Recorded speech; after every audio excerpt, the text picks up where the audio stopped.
It's time for the drive with Q on Sports Radio 102.9 FM The Game. Now, here's Q. Good afternoon, everyone. 4 o'clock straight up on the East Coast. It is indeed a Tuesday edition of the drive with Q coming at you live inside the friendly confines of the Sports Radio 102.9 FM. The Game Studios, Southwest Florida's newest game in town, powered by the Coastal Sports Network. I'm your host, as always, Rich Quinones. We'll take you up to 6 o'clock straight up on a very interesting January the 14th. 2025. As always, don't forget the 727-858-6650. That'll get you involved in a little two-way sports talk, bring something to the table. As I mentioned, 2 hours to play with. And I guess I'm going to have to figure out a way to just take the lumps on this Tuesday because I was very distraught last night. Let me just say that. I was extremely distraught last night watching what transpired in the Minnesota Vikings and the Rams wildcard game to cap off wildcard weekend, which was pretty much a snooze fest other than Tampa Bay and Washington. But last night, and I will get into my guy, slinging Sammy Darnold in a moment. But last night just proved once again that the Minnesota Vikings as a whole, as a franchise, are just a bunch of friggin' frauds. That's all. I mean, I don't know. How can you be a Vikings fan? I feel bad for the Vikings fan. I mean, you're winning 13 games, 12 games, 14 games, 11 games, 12 games. You know, you got all this talent. You've got weapons across the board over the last 15, 20, 25, 30 years. You're making these Super Bowl appearances, never get over the hump. You're 15-1, can't get over the hump. Playoff loss after playoff loss after playoff loss again. And what happens last night? The Minnesota Vikings didn't even show up. And I will say this. Let me give credit to where credit is due. Let me give credit to the Rams and that defense, and they played really well, and they were very stingy. The offensive line for the Vikings absolutely did a porous job. 100%, they did not keep their quarterback upright. And in the end, the Vikings, they're going home. 27-9 loss to the Rams. The Rams move on to take on Philly on Sunday. Now, here's the elephant in the room. Slinging Sammy Darnold, who I said yesterday would finish, this is what I said yesterday, 26 of 34 for 263 and two touchdowns. Pardon me. Sam Darnold went 25 of 40 for 246 and a touchdown. Let me just, before you guys attack me, those numbers, you say, not bad, right? Sam Darnold played horribly last night. Sam Darnold cost himself $130 million last night.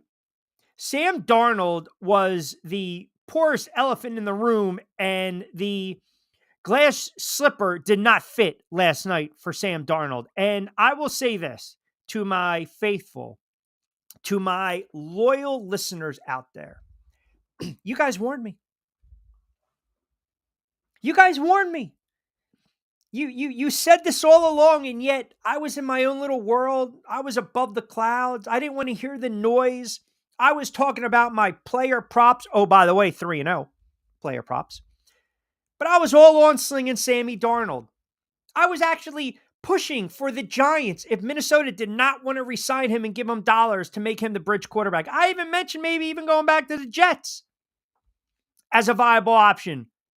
3, 4, 5-year quarterback, having not to play him.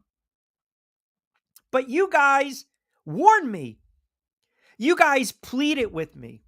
You guys begged me, stop talking about Sam Darnold. You pleaded with me, get off the Sam Darnold bandwagon. Stop it, Q. What are you doing? You have to go seek help. We need an intervention for you. I wasn't listening. And that was my problem. I did not admit I have a problem. And that was being on the Sam Darnold bandwagon. And you guys decided we're just going to have to let him find out on his own. And what happened? What happened? Last night, I'm watching the game unfold, and you just got to be kidding me. I mean, how does Sam Darnold and Aaron Glenn probably had the blueprint, right? He probably had the blueprint in that Lions game. How do you explain how poorly he played? I mean, am I to really sit here honestly and believe that this is who he is? And he basically took me for a ride? Is that where we're at? Because he was horrible last night, missing throws, taking sacks, holding on to the ball. I felt Aikman was almost willing him to try to get rid of the friggin' ball. Seeing ghosts, tap dancing, skedaddling, all over the place last night. Bad reads, interception, fumble returns for touchdowns. And I wouldn't listen to you guys. I refuse to listen to the listening audience, the loyal listeners, the knowledgeable sports fans that tune in. And for that, from the bottom of my heart, I am sorry. I'm sorry. It's all on me. It's all on me. Now, is he that bad? I don't think so. I really don't. I don't think he is that bad of a quarterback. How do you guys explain the season that he had? And all of a sudden, he's going to revert back to just being that guy? It doesn't make sense. Was the moment too big for Sam Darnold? You're talking about a quarterback that threw for 35 touchdowns, 4,300 yards. He was making plays all season long. And all of a sudden, I'm supposed to believe he has a bad game against Detroit and manifests itself, and this guy reverts back to a backup quarterback last night who couldn't get out of his own way? Sam Darnold lost money last night. He lost money. And listen, I don't know how the Vikings feel today. I would love to hear if there are Vikings fans out there, 727-858-9960. Get in on the show. Because you guys, are you beside yourself now? I mean, you look around and say, we're not going to win with this guy?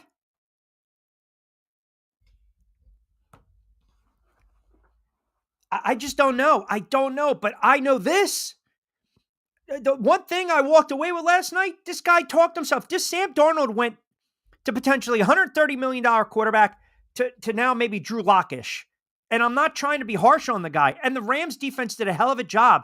Now, from a selfish standpoint, you know, why I'm even more aggravated is because now these reports are coming out that J.J. McCarthy is off the table.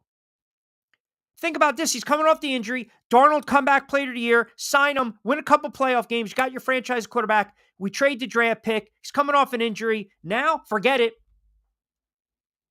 I mean, the talk is now that Sam Darnold gifted back the QB job to McCarthy with his performance over the last two games. I don't know if that's fair. I don't know if that's foul. I don't know if that's in bounds or not. The Browns, the Raiders, the Giants, and the Jets, they were all prepared for these mega packages to try to get McCarthy out of Minnesota. And now it seems though the Vikings are locked in. They've got their quarterback of the future. And now Sam Darnold might be on the outside looking in. Listen, I've seen bad quarterbacking play. And the offensive line, to be fair, did not help out Sam Darnold. How many times was he sacked last night? 8? And if the Rams defense puts together that type of effort on the road against Philly, they can beat the Eagles. They can beat the Philadelphia Eagles. But it's just sometimes, you know, we talked about Baker Mayfield the other day. You know, Baker's going to be good for that one turnover, that one fumble, that back-breaking play or throw or pick. That's what we saw with Darnold last night. And look, I got suckered in, man. I got suckered in. I really did. You know, Vince was waiting. You guys couldn't wait for me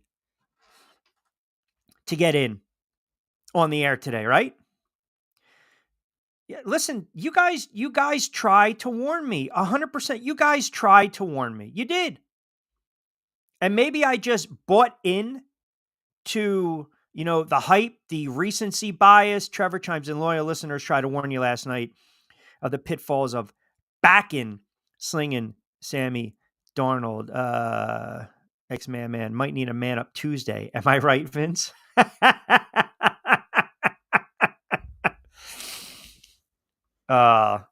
He did not play well. He didn't. He did not play well. I got a new listener.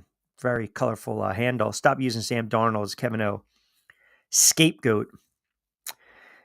I mean, is that what I'm doing? Is that what I'm doing right now? Because when they were scoring 28, 35 points a game, I didn't hear anything. I didn't hear anything. Did you guys? I didn't.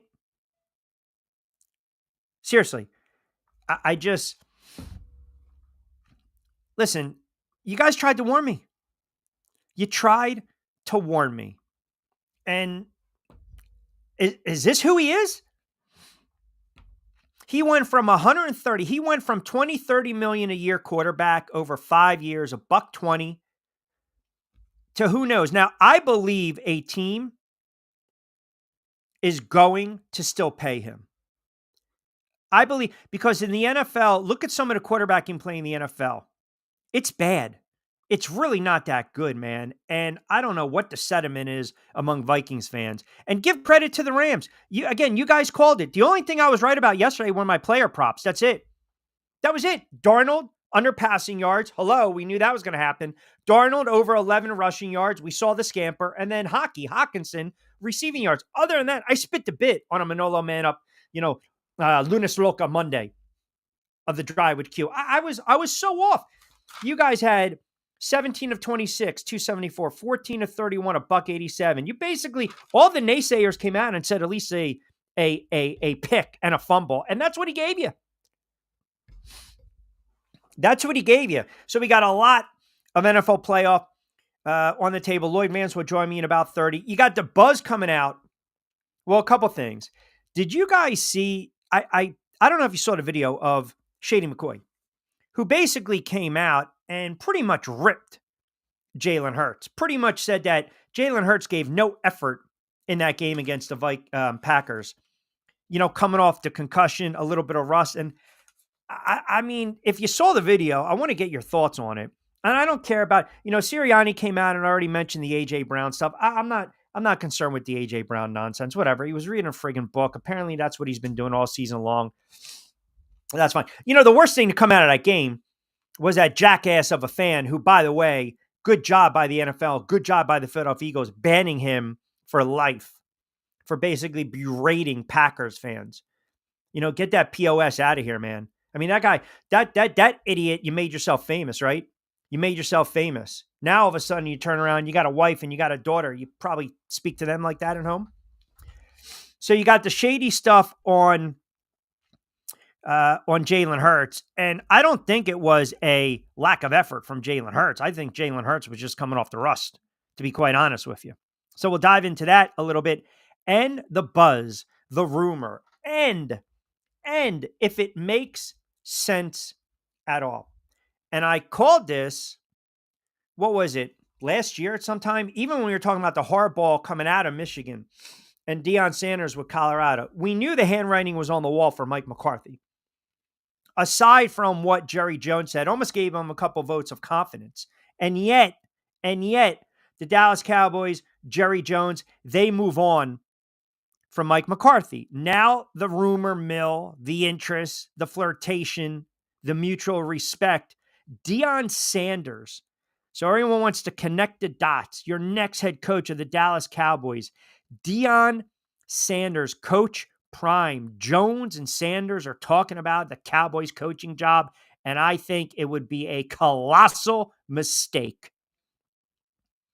I think it would be a colossal mistake for the Dallas Cowboys to hire Deion Sanders. Right now, the Dallas Cowboys job, the vacancy, the head coaching vacancy, it's not appealing. It isn't. And that's why I think if the Cowboys actually do anything remotely intelligently, which the Cowboys and intelligent, we don't want to put them in the same conversation. The smart thing to do is hire someone that has familiarity, recent familiarity with what goes on within that organization. Not a player removed 30 years ago, 25 years ago. Or give one of these young coordinators a shot, a Ben Johnson, an Aaron Glenn. I just think if Jerry Jones is really serious about this, what does that say about the Cowboys? And this is no knock on Deion. This is not about Deion Sanders. So don't misconstrue it. Don't. Okay. This is not about Deion Sanders and if he can coach NFL players, because quite frankly, it's a different animal from 18, 19-year-old kids to these guys, because 24, 25, 26, you're mature, man. I'm sorry. It's a totally different animal. Older vets making millions and millions of dollars. So they turn around on Monday. They let go of McCarthy after 5 seasons. And if you remember, rules prohibit any interviews to be scheduled yet. So McCarthy is expected to interview with the Bears tomorrow. The Saints are also expected to interview McCarthy. But, look at these jobs out there right now. Look at these jobs. The Raiders, the Saints, the Jets, the Cowboys, Jacksonville, the Bears. What's the most appealing spot for a coach? I mean, you've got some bad contracts with the Dallas Cowboys, man. You already know what Jerry Jones is. He's a meddlesome owner, period. He's a meddlesome owner. And going in, that's what you're signing up for. So if you're saying to yourself, okay, this is an appealing spot. This is where I want to be. You better understand. You better understand. And again, Aikman came out last night. And if you watched the pregame, Aikman basically was saying, look, they don't have a plan. And Aikman, and I take for what Aikman says, I take his word on it. I mean, you talk about being connected to the Cowboys, Aikman is. He doesn't believe Dallas is a coveted job. I agree. I agree. I don't think it is. The Cowboys, they're not America's team. They're not. And listen, I get it. You've got 32 jobs in the NFL. And more times than not, you'll make 6, 7, 8 million a year, right? Okay, fine. But again, man, you have to strip it down. Is that an organization? Is that a franchise that you believe Jerry Jones has had how many head coaches in 30-something odd years? 9? 9 head coaches? You're talking every 4 or 5 years, you're making a change? There's no consistency. There's no continuity. You know what Jerry is. And just because you were a beloved player and have a track record and won in the past and you come back home, that doesn't mean diddly. It doesn't mean squat. It doesn't mean it's going to pan out. The Cowboys are not a destination anymore. They're just not. They're a downtrodden franchise that can't win. They might win in the regular season, but come playoff time, come Super Bowl time, the Cowboys win again in July and August. That's all. And the talking heads want to talk Yankees, Cowboys, LeBron. That's it. But there's no sizzle. There's no substance. They got bad contracts. They got a bunch of divas on that team. They got a bunch of underachieving players. They got a bunch of overrated players. And they got a meddlesome owner who's the de facto GM who has no plans to sell the team. So let's make a splash. Why? Because now you think if you hire Deion Sanders, you're going to be able to package Shador. That's the dream. Not happening, man. It's not. It's ludicrous. If I'm the Cowboys, I don't go that route. Bring in a coordinator. Bring in, Aaron Glenn, Ben Johnson. Test the waters. Think outside the box. Stop. Not even about Deion right now, but stop with this. The NFL wants to retread all these coaches. All these coaches, every year, Gruden's name comes up, right? John Gruden. Before it was Pete Carroll, it was Bill Belichick, retread, Bill Cowher. You want to come out of the booth? Cushy job with CBS? He's not coming back to coaching. He doesn't want to deal with that nonsense anymore. 25-hour days, 7 days a week, no sleep, no life. No, thank you. Deion's gone from basically being the toast of Boulder. Now all of a sudden you want to step foot in the NFL parameters? You want to cut your teeth in the NFL? I think it would be, listen, I'm telling you right now, I'm not saying he couldn't get the job done. I can't put anything past Deion Sanders. He's come in. We know what he did at Jackson State. We know what he's doing and what he did in Colorado. And we understand the influence.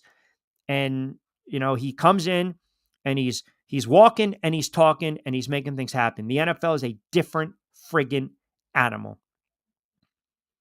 It is a different animal, man. And you cannot go out if you're Jerry Jones and you cannot hire Deion Sanders and then get rid of him in 2 years. You have to have a long-term plan in place. And look at Jerry Jones's track record. I probably would venture to guess Mike McCarthy wanted 5 years, and Jerry Jones was like, I'll give you a year or two. And McCarthy said no. He said no.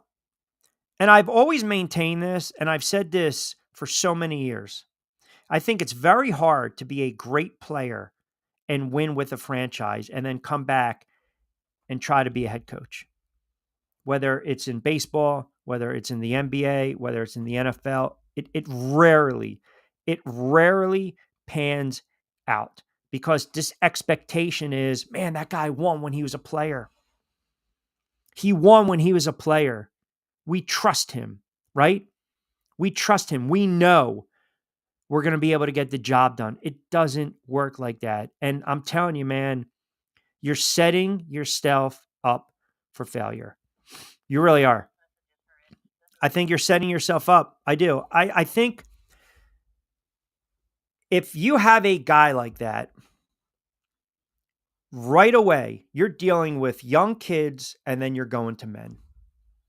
And that's a bad mix, man. It's just the message.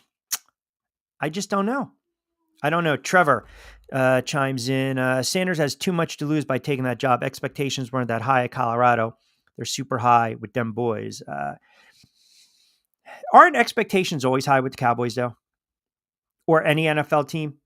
And I think there was expectations when Deion came to Colorado. I definitely think there were. I mean, remember now, they beat TCU and they were the toast. They were the toast of the town, were they not? I think there's always expectations when your name is Deion Sanders. I just believe that. And I'm sure that it's intriguing, right? But if you're Colorado, here's another thing, and this is what, and you guys don't give me the old man screaming on the porch. If you're a college kid and Deion walks in your living room and Deion Sanders recruits you and he tells your parents, man, hey, man, I'm going to take care of your kid for the next 4 years. This kid's going to be Colorado Buffalo. He's going to get an education. He's going to play ball. He's going to have fun. He's going to be a man. I'm selling you on that. Come to my university, right? Because that's the pitch. I'm Deion friggin' Sanders. I'm pitching Colorado. And then what? You're going to bolt in a year or two? See, that was always the worry. And I already see the counter arguments from you guys, transfer portal, NILs. Hey, man, if the coaches are doing it, let the kids do it. Again, I think it's a different animal. That's all I'm saying. And there's a difference between, again, handling the media, handling the dysfunction, and then winning. Because when you start to lose, it weighs on you. And when you are a great player, Super Bowl winning player, Hall of Fame player, you're not accustomed to losing, man. You're not. You're not accustomed to losing. You're not. And it's a bitter pill to swallow. It really is. Dave chimes in. Appreciate it. We give up on our good quarterbacks, Cottle. Bad quarterbacks, our team showed up. Sam didn't. Any line will break down if you hold the ball too long. He held the ball so long on every play all year. Yeah, I mean, listen, it's a good point talking about the game last night, and I'm glad I'm getting to hear from some Minnesota Vikings fans. That's a brutal loss. I mean, every time in the playoffs, Minnesota finds a way to just lose a playoff game. I mean, a couple of years ago, Kirk Cousins on, what was it, the 4th and 8, and they threw a 3-yard check down, or 4th and 12. Tight end runs a 5-yard out against the Giants. Jones went ran all over the place. Saquon ran all over the place. I mean, and they just beat the Giants 2 weeks prior to that on that long field goal on Christmas Day, and they had a great team. A couple of years ago, same thing with the Saints. Losing playoff games. You go back to Favre losing playoff games. You go back to Anderson in '98 losing playoff games. What is it with friggin' Minnesota and the NFL playoffs? They can't get over that hump. And Darnold did hold the ball way too long last night. Aikman there were so many missed throws and opportunities, and I don't know if Detroit exposed them. I don't know if Aaron Glenn defensively, the game plan, you laid it out. Sam Darnold played really well for 14-something odd games. He did. You can't, how do you explain his stats, right? And he was winning. So if I'm going to judge other quarterbacks and say, well, all the guy does is win, Darnold won. He won. He put up gaudy numbers. He put up consistent numbers. He made plays when he needed to. And they have good offensive weapons, good running back, great wide receivers, talented tight end. They got players. But the offensive line didn't hold up. No quarterback's going to succeed. He was under duress. But some of his decision-making at this stage of his career, it was poor. It's got to frustrate the hell out of you. It's got to frustrate the hell out of you if you're a fan to watch that week in and week out. And that's why I think he will get paid. Someone's going to pay him. But, I thought Darnold you were looking at what, four for 120, I think I said 25 to 30 million. Now, is this recency bias? Come March, free agency period, come April, the draft, GMs, owners, are they going to turn back and rewind and watch the film the last 2 weeks? Or are they going to look at the whole picture with Sam Darnold, like some of these other quarterbacks? Or are you just going to remember one moment? A bad moment in the playoffs, because that's exactly what happened. He didn't play well last night. He just didn't. He didn't. And Minnesota didn't play well. And again, you guys nailed it. The Rams had the emotional lift. You have to go on the road, neutral site. The defense came to play. It's not like Stafford carved them up. They had that really good opening drive. But other than that, it was kind of, a couple possessions here and there. But Minnesota couldn't muster anything up. And then you had the big defensive plays. You had a couple of the bad penalties. You had a couple of the drives that stalled. You had some backbreaking penalties. And Minnesota never got off the mat. And when your quarterback, who you believe was your franchise quarterback, is not seeing the field clearly and holding on to the ball too long and taking just inexplicable sacks, those are rookie mistakes, man. And if that's really who he is, then yeah, buyer beware. But I still maintain a team will pay him, because it's just the market. When we talk about the quarterback position in the NFL, quarterbacks get paid. They do. 727-858-6650. Good stuff with the comments. We'll keep them rolling on the other side. 4:30, we'll take up to 6. A lot of NFL. Coaching carousel, the retreading of coaches. We will dive into that. Divisional matchups are set. We'll do a little sneak peek into the opening lines as well. And it's not that I've ranked or rated these quarterbacks, but I have a couple of interesting stats I want to share with you guys, because, again, this kind of trumps the argument. I think if you're a fan of any of these teams left, right, obviously there's something in common. And I think sometimes we need to gloss over stats. We need to gloss over stats, and we just have to look on face value. What's the worth of some of these quarterbacks? Do they get the job done when they're called upon? Are they winning quarterbacks? I want to dive into that as well, but I want you guys to get in the conversation. Just a reminder, we are brought to you by our good friends over at Fresh Roasted Coffee. Check out the show notes, and you can use 20% off the first purchase, BYP20. That's your promo code, Fresh Roasted Coffee winner. Yet, it's not even around the corner. We are in the heart of winter. So warm up with a nice cup of Java. You can actually get your mixed blends as well. Visit them online, freshroastedcoffee.com. Also, Play It Again Sports. They're open 7 days a week. If you're in the South Jersey area, listening audience, or in Philly, go right across the bridge, 1450 Clements Bridge Road in Deptford, New Jersey. 7 days a week. They'll buy your used sports equipment and more. Just opened up the new store in Mount Laurel. Can't wait to check it out. Shout out to my guy Mark and the crew down there. We might be doing a show on site. They got some good jerseys, merchandise, free weights. They got the cleats, they got the lacrosse gear, the baseball gear, the golf equipment, and so much more. Open 7 days a week. And also, Zen Auto Concepts. Get your car detailed, especially if it's raining down there in the Florida area. Stuart, Florida, the #1 detailing shop in the state of Florida. They are always good to us, and they sponsor our drive in the game, which we will get into in the 5 o'clock hour. Don't forget, Lloyd Vance is going to join us. We will take you up to 6 o'clock straight up. We'll open it up on the other side with your comments, your texts, your thoughts as well. A lot of NFL to dive into. Maybe mix in a little NBA, maybe mix in a little hot stove football, but I definitely want to keep the conversation going with these head coaching vacancies in the NFL. And I'll tease it for the break, and I'll ask you guys like right now. I mentioned some of these teams: the Saints, Jacksonville, the Jets, Chicago, Dallas, the Raiders.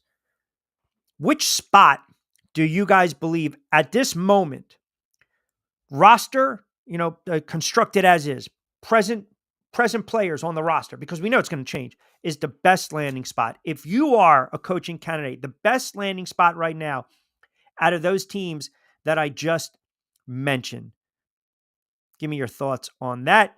And I also wanted to remind you guys that Lloyd's going to join us, Lloyd Vance from Lloyd Vance's Inside Football, in about 15 or 20, and we'll have a little fun talking NFL with him, get his thoughts on the Philadelphia Eagles, who will host the Rams. And these comments by McCoy, man, basically just blasting Jalen Hurts. Unbelievable sometimes. Unbelievable. Some of these former players just constantly hate.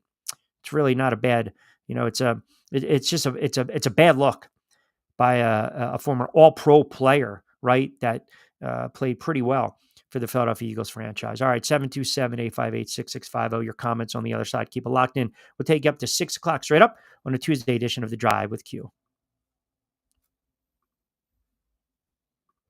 Adopt US Kids presents What to Expect When You're Expecting. A teenager. Learning the lingo. Today I'm going to help parents translate teen slang. Now, when a teen says something is on fleek, it's exactly like saying, that's rad. It simply means that something is awesome or cool. Another one is totes. It's exactly like saying, totally, just shorter. As in, I totes love going to the mall with Becca. Another word you might hear is jelly. Jelly is a shorter, better way to say jealous. As in, Chloe, I am like so jelly of your unicorn phone case. You don't have to speak teen to be a perfect parent. Thousands of teens in foster care will think you're, rad just the same. To learn more, visit adoptuskids.org. A public service announcement brought to you by the U.S. Department of Health and Human Services, Adopt U.S. Kids, and the Ad Council. This is the story of a very special woman. In a matter of seconds, she turned herself into a great mathematician or an entrepreneur.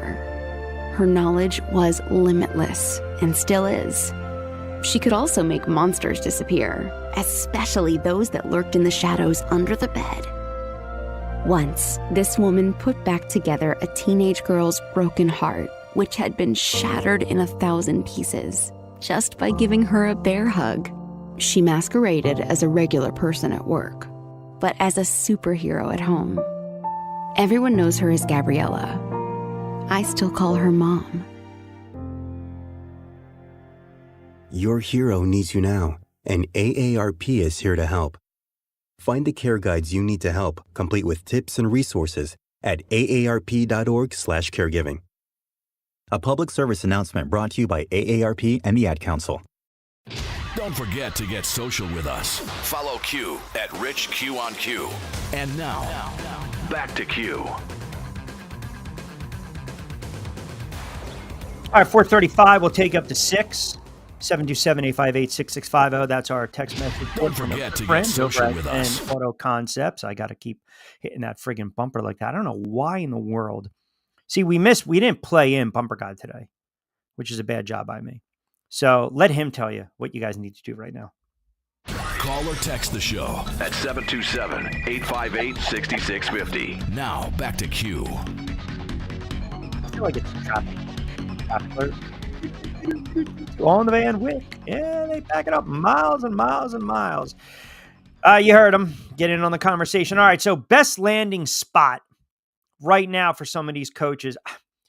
I think Chicago, believe it or not. Now, I don't know how sold you guys are on Caleb Williams, but you're talking about an all-time great franchise. Hasn't been for a lot of years, but just from a historical standpoint. Jacksonville, do you want to deal with the owner? You know, the owner basically came out in front of the GM and said, well, yeah, if a head coach comes in and starts questioning the GM, I might make the decision to get rid of the GM. I mean, where's your vote of confidence? Where's your vote of confidence? I think sometimes you got to think outside the box, right? Outside the box. That's just how I'm looking at it. Dave on Minnesota chimes in. Vikings receivers made him look good.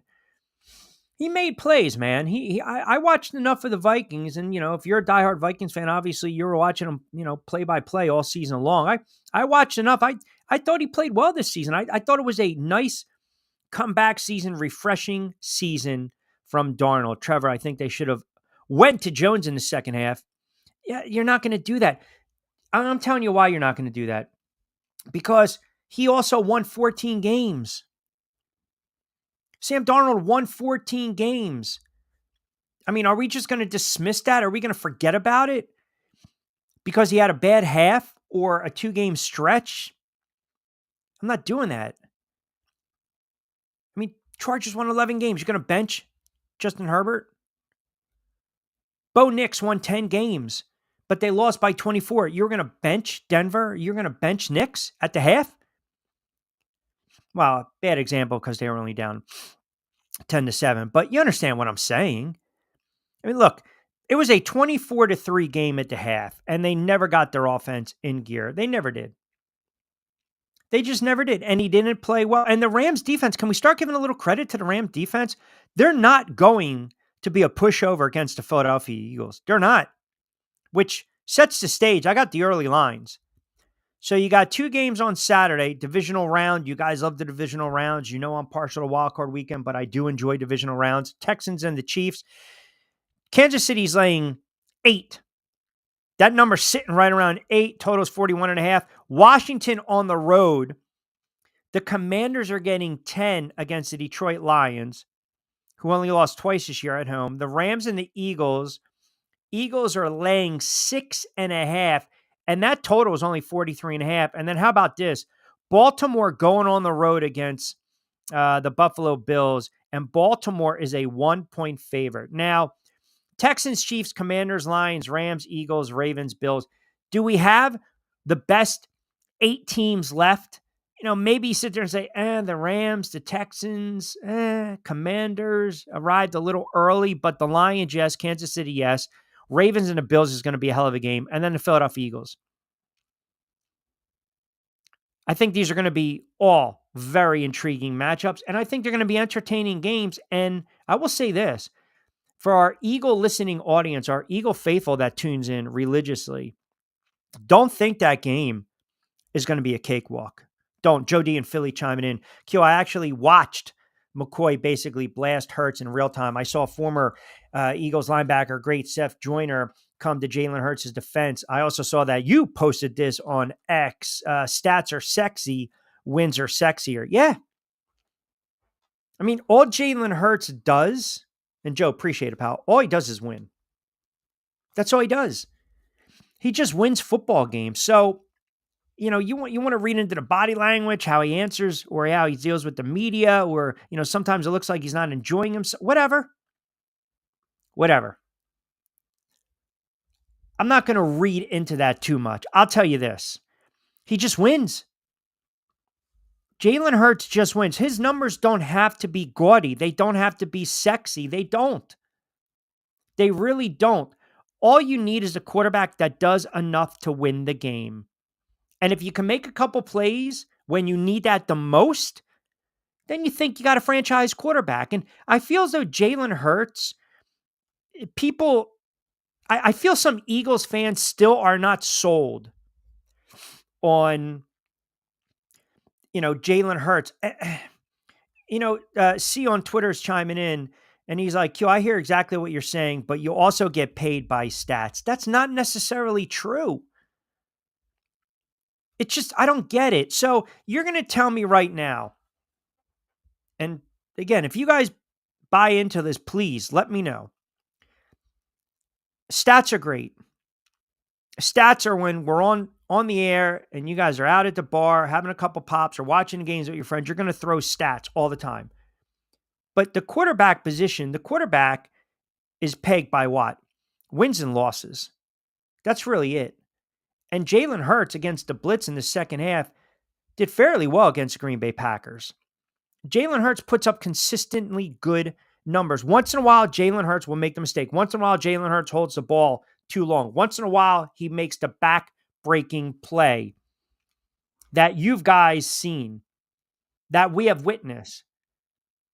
But more times than not, I would say 1 out of 10, 10 being the highest, like a peak performer. If he's sitting right at 8.5, that's not bad. I mean, wouldn't you guys take that?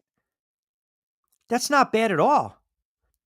All right, 727-858-6650, 441, and we'll welcome in our good friend, host of Lloyd Vance's Insider Football, Lloyd Vance, who is kind enough to join us on this Tuesday edition of The Drive with Q on SR 1029 FM, The Game. I was going to say, you get a little, a little rest and relaxation. Where are you, in Puerto Rico? Just, living it up? Yeah. What's going on? Every time I turn around, you are a traveling man.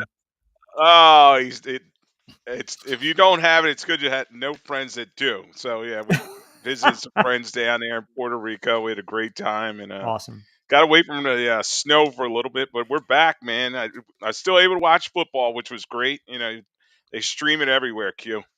Yeah, I mean, I would venture to guess, no doubt, right? All right, so let's start with obviously the most recent last night, Minnesota and the Rams. And you know me, I've been on Slinging Sammy. I was waxing poetic the other day. I was being very boisterous about the stats, and here we go. And their offensive line played poorly.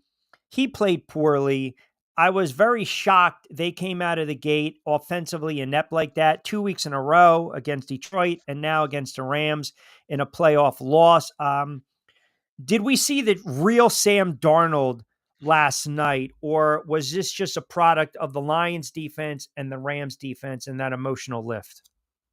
Well, Q, you and I had talked about it, and I always like, all right, we know the real Sam Darnold's going to show up, the guy that failed at the Jets and Carolina, and he did have a great season, but regular season and postseason is just so different in the National Football League, and I just don't know if the moment just got too big for him, and we knew the offensive line's been kind of banged up all season, and other than O'Neal, they don't have much up front for the Vikings, so. Yeah, it was a tough loss for them. And you get sacked 9 times, as you're saying, under duress. But you tip your caps to the Rams. They were playing with a lot of emotion, and they were taking those turnovers and creating points off of it.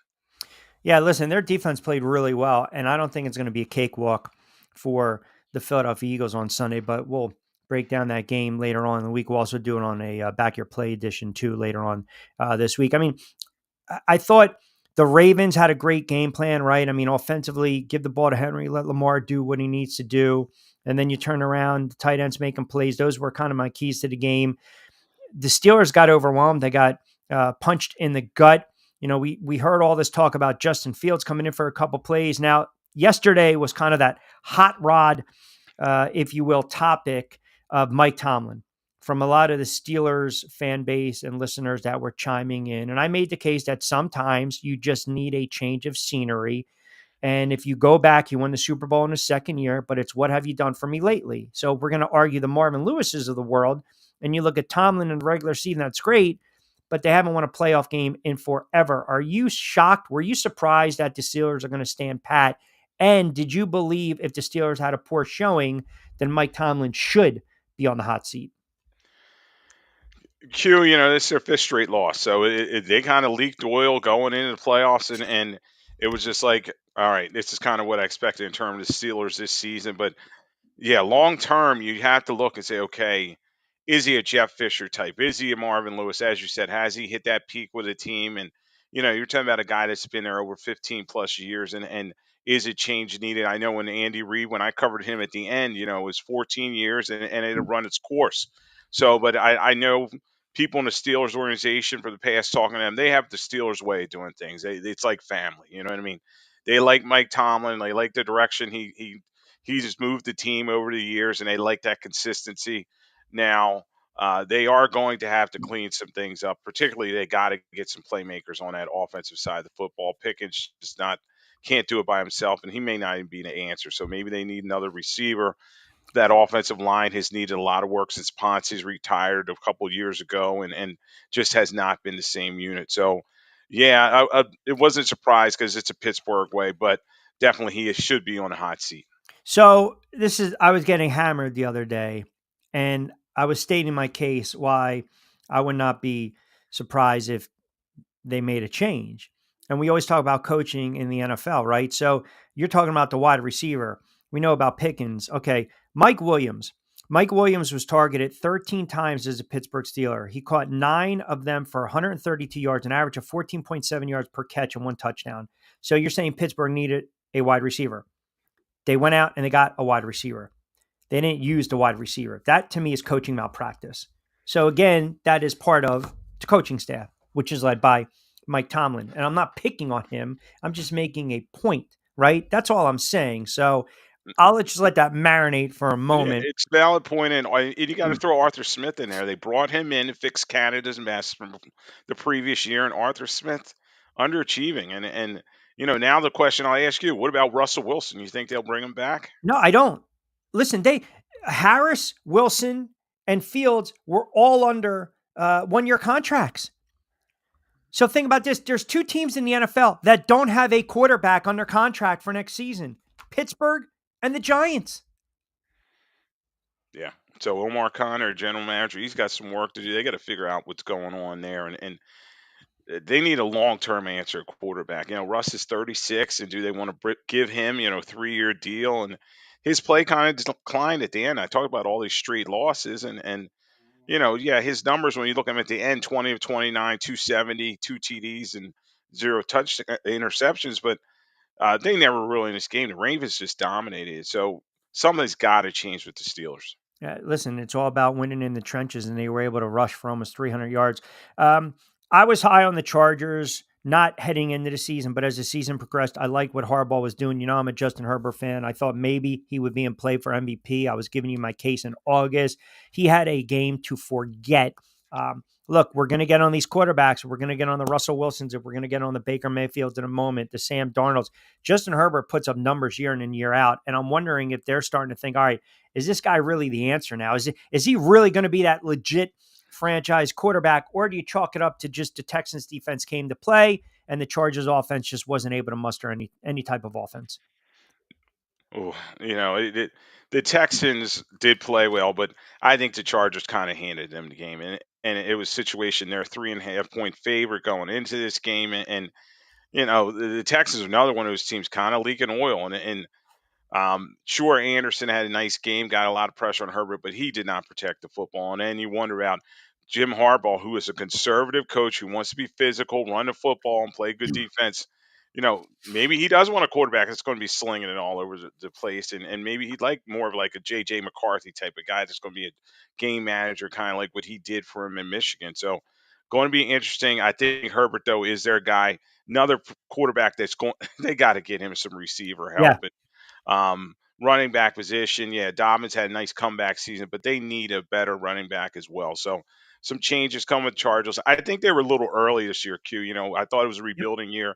Good story they got in, but they did not play well. They probably should have beaten the Texans the way the Texans are set up now. But we know that the Texans now are set up. They're going to be a big cupcake for the Chiefs. It's a really fair point you bring up, right? Arriving a little early, Denver scores the first touchdown. They're up 7-0 against the Bills, and the Bills rip off 31. I mean, it's chess and checkers, right? It's a different animal. It really is. It's a different animal when you think about it. And we saw that in that game. I mean, the Bills right now are just poised, I believe, to make a really, really deep run. But Denver's a team that we can also say, hey, these guys arrived early, right? I mean, and that's okay. You get blown out, but you've got a quarterback in place.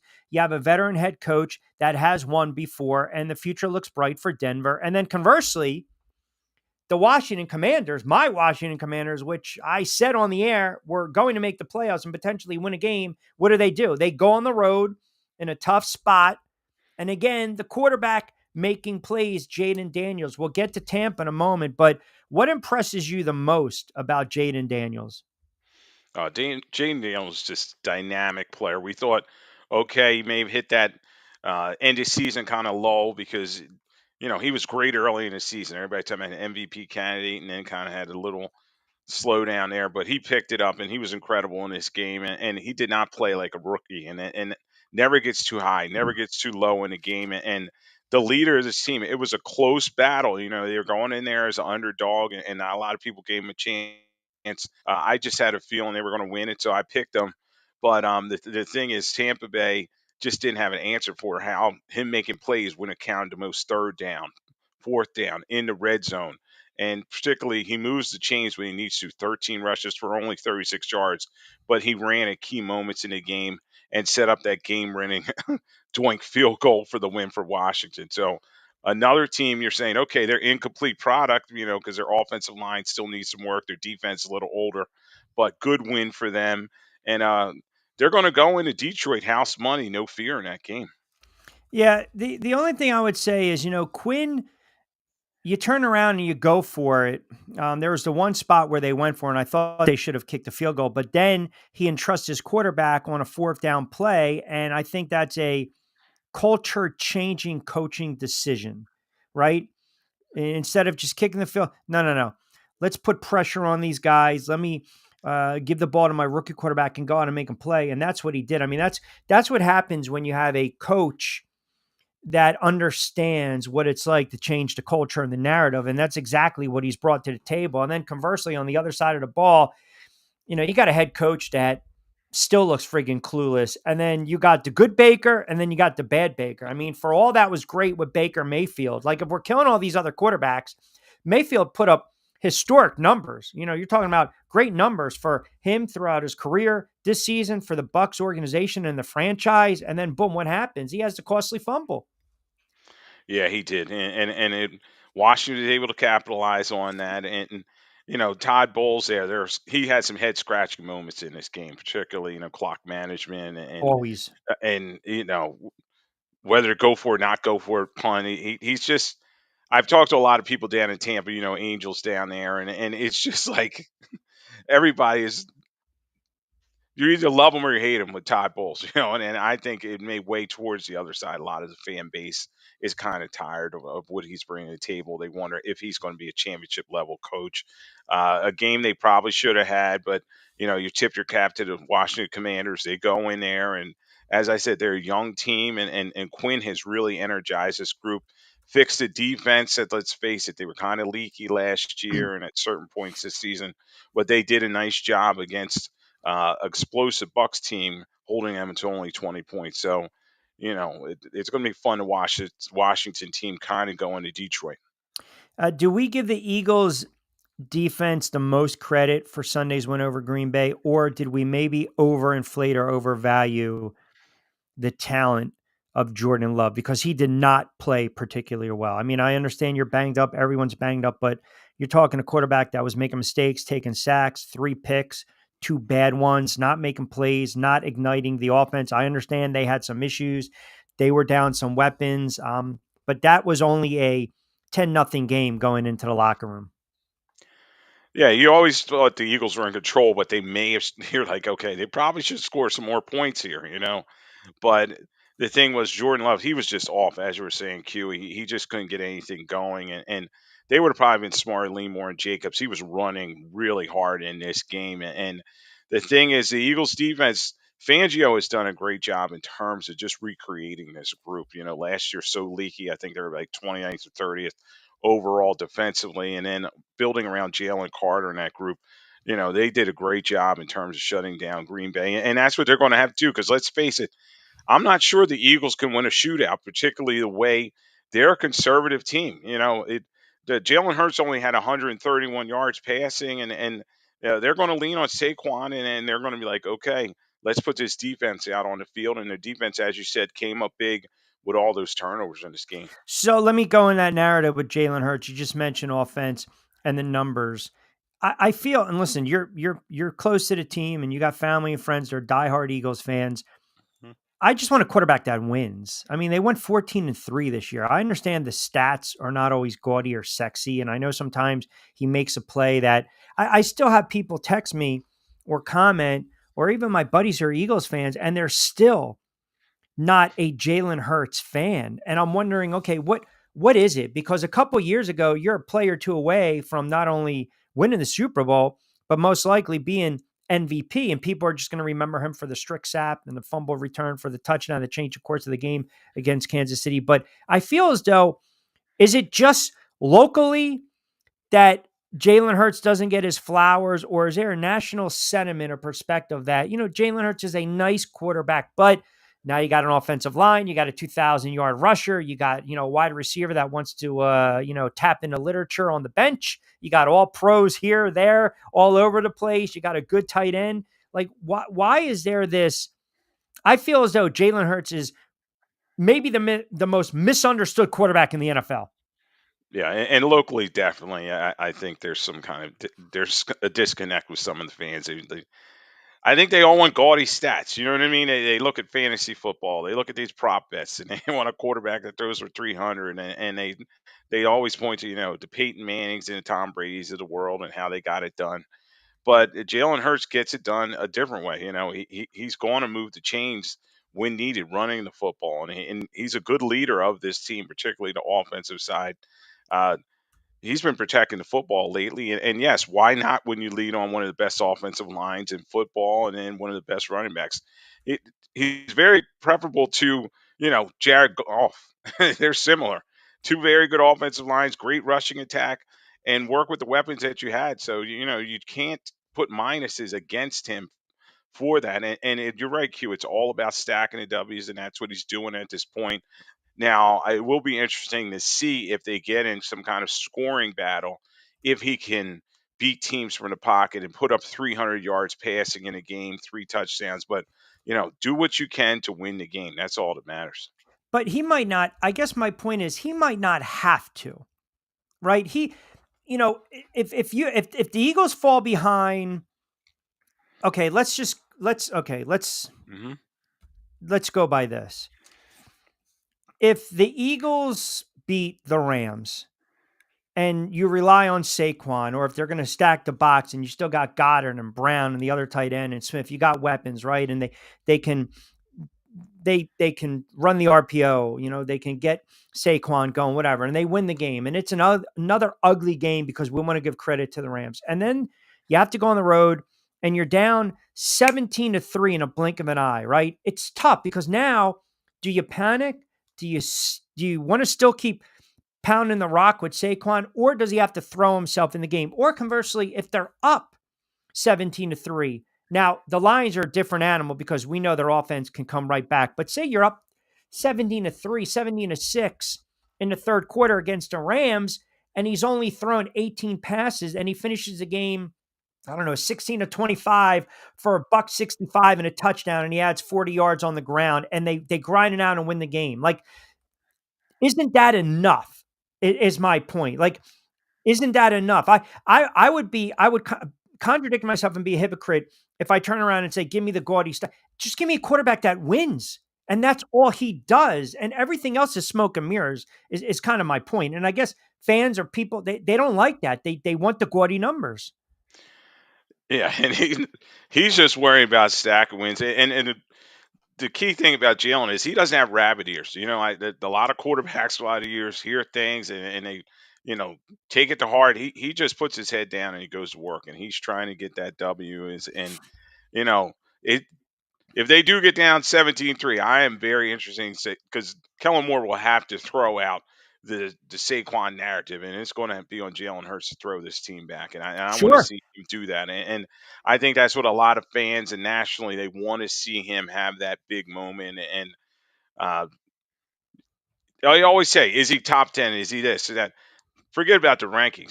He is a winner. That's all that matters. And you fall one of the teams like this. Look at Phil Simms.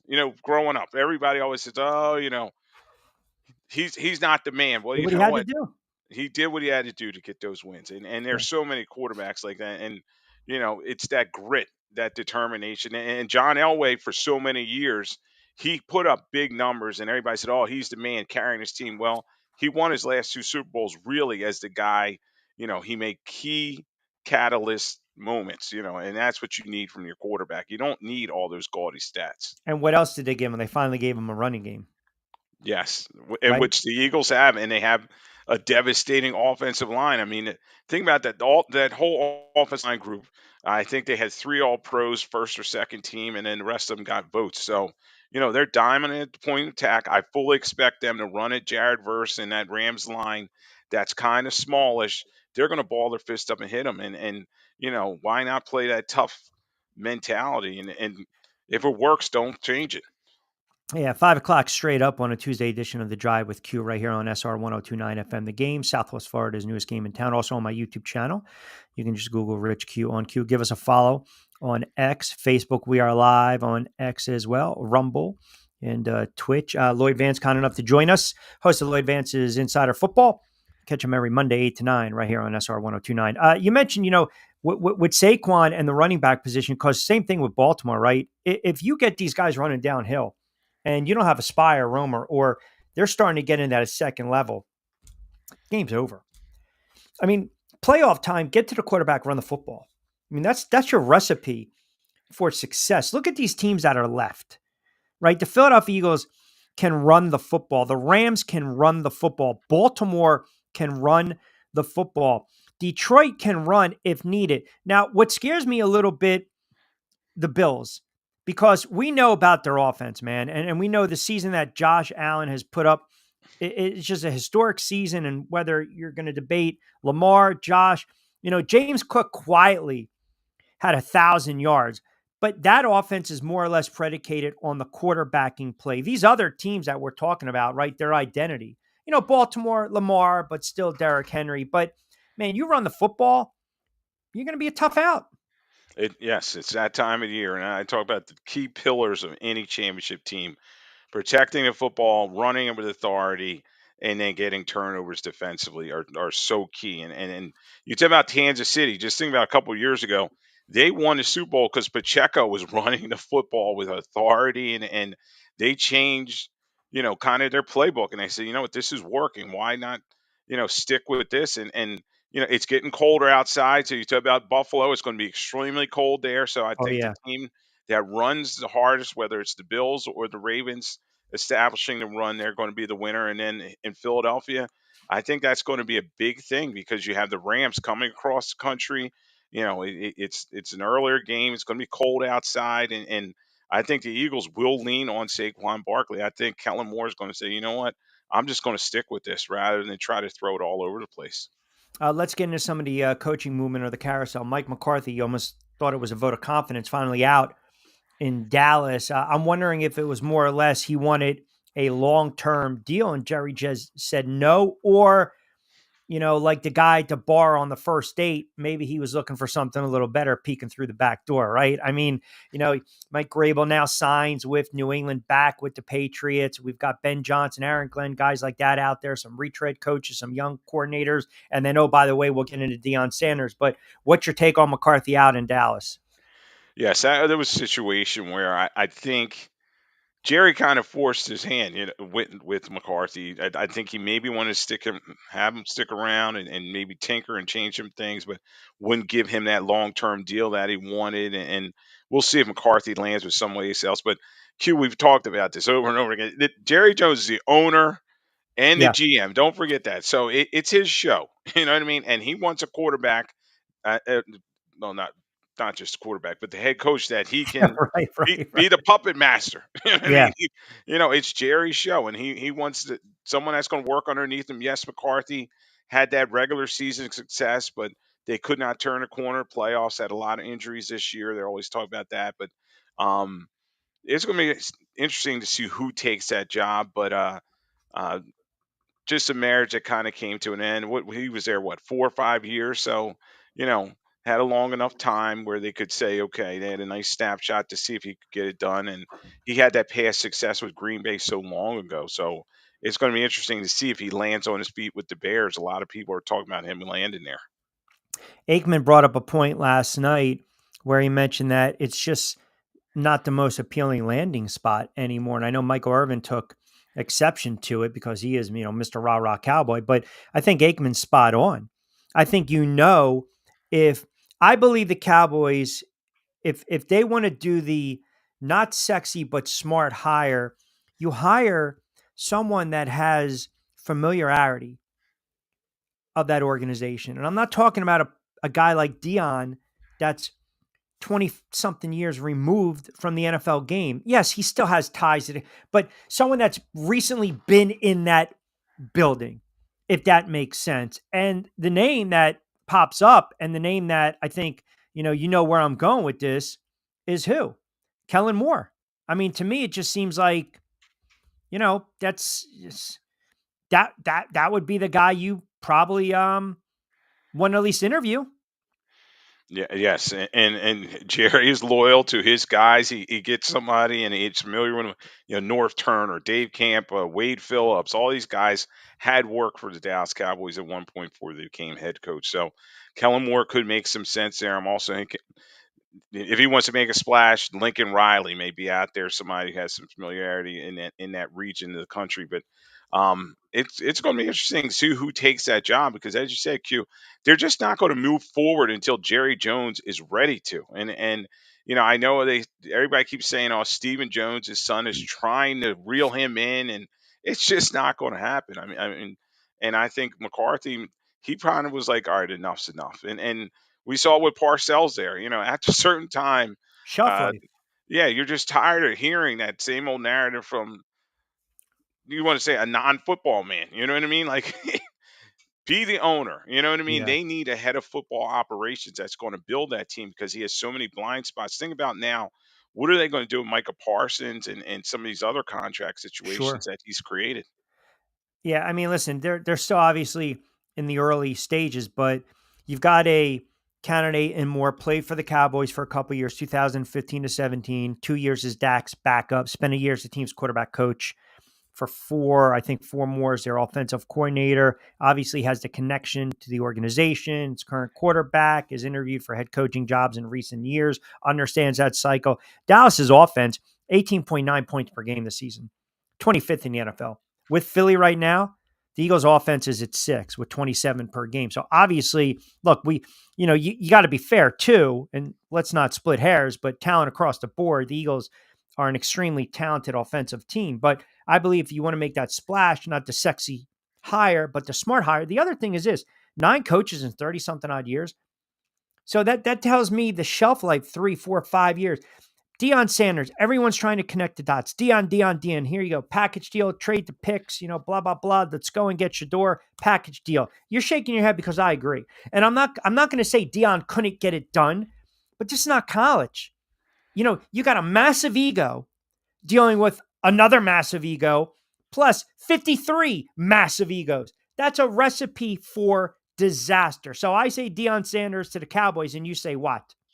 Yeah, it's great talk show fodder, but I just don't see it happening, Q. I think he's done a great job in terms of turning around Colorado that was down program, and he's a good college coach, and that's a good situation for him where he can recruit kids, get them out of the portal, NIL money's there, and in the pros, he's going to have to build a staff. He's going to have to learn the pro game. It's just so different. And he's very early in his coaching career. And then you talk about that relationship with Jerry Jones. Would that really work? Would he give him the autonomy to run the team? And I don't see that happening. And then I see a clash happening. And trying to do fantasy football and Roto League, getting his son there and trading this, that's just not going to happen. I think that Tennessee or one of these teams at the top is going to take Shador and he's going to end up there. And it's fun to talk about, but and Michael Over may say it's going to happen, but I don't think Dion's going there to really coach the team. I think that Jerry Jones wants someone that he can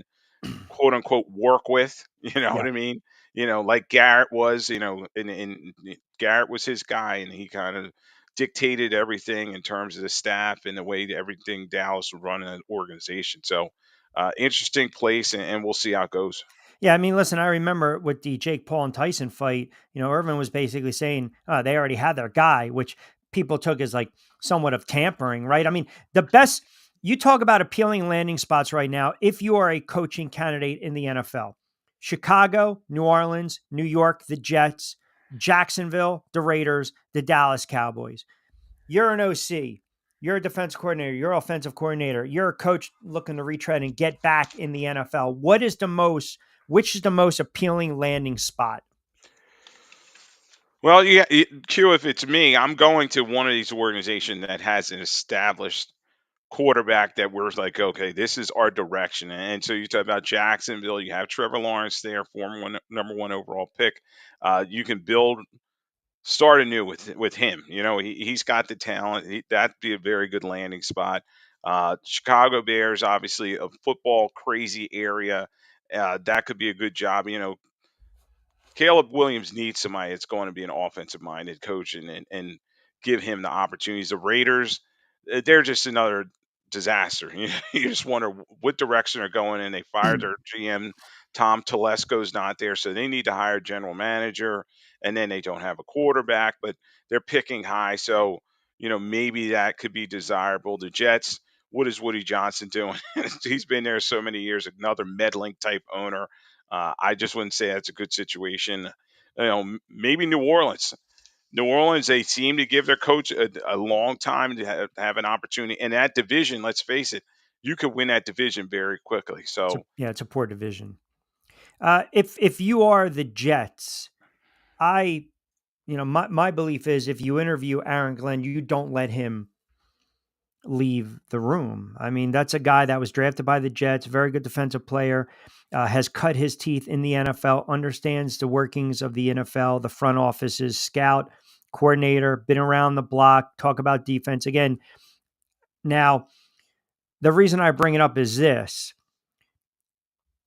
If Aaron Rodgers decides he wants to come back, and we don't know right now what Aaron Rodgers is going to do, right? I mean, I think we don't even know if the Jets want Aaron Rodgers back.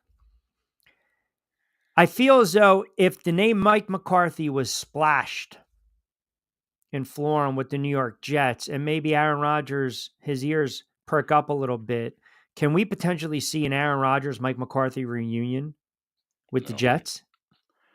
no, I think Woody Johnson's not going to let Aaron Rodgers dictate who's coming in there. And it was weird, too, because at the Well, end, why not? McCarthy, He did it before. He did it with I know. Hackett. I know. Yeah, you would think he's learned his lesson after 2 years of failure but yeah, McCarthy and Rodgers, are they on the same page at this point? It ended kind of bad between the two of them at the Packers and Rodgers kind of won out and then they went with LaFleur and that was a good way to going. No, I think Aaron Rodgers is going to retire or they're going to let him, they may cut him.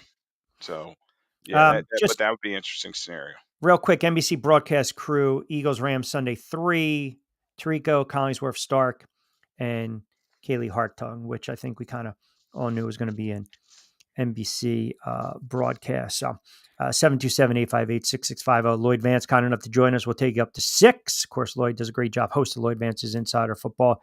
Yeah, I think right now, even like Jacksonville, right?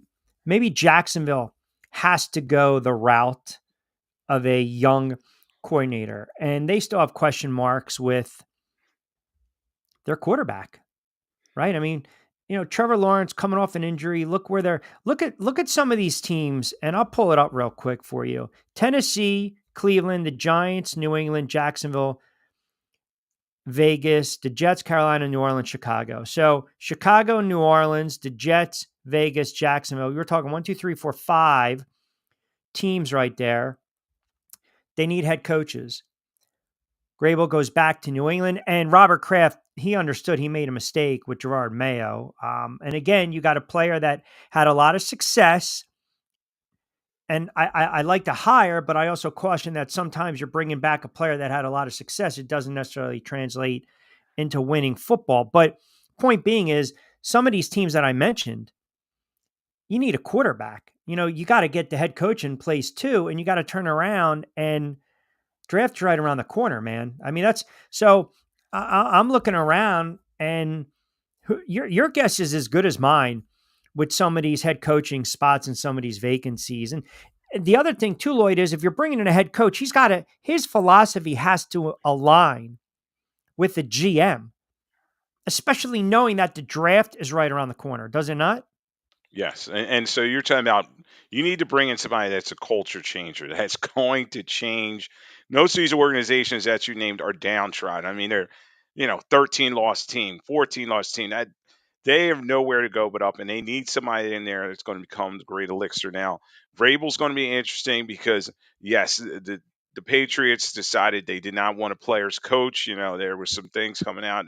Mayo playing cards with the players on the plane rather than watching film, and he really was an X and O's guy. Well, Kraft, he said enough's enough, and he brings in Vrabel, who did a great job with the Tennessee Titans. Let's not forget about that. He did, you know, He's a little abrasive, but Kraft's kind of used to that. So maybe he's baby Belichick. We'll see if he's coming there and can turn his team around. But they do have the quarterback already in May, and that's what you're talking about. They have to have a coach, got to have a quarterback, and then you have to have that general manager. All three have to work together, that iron triangle.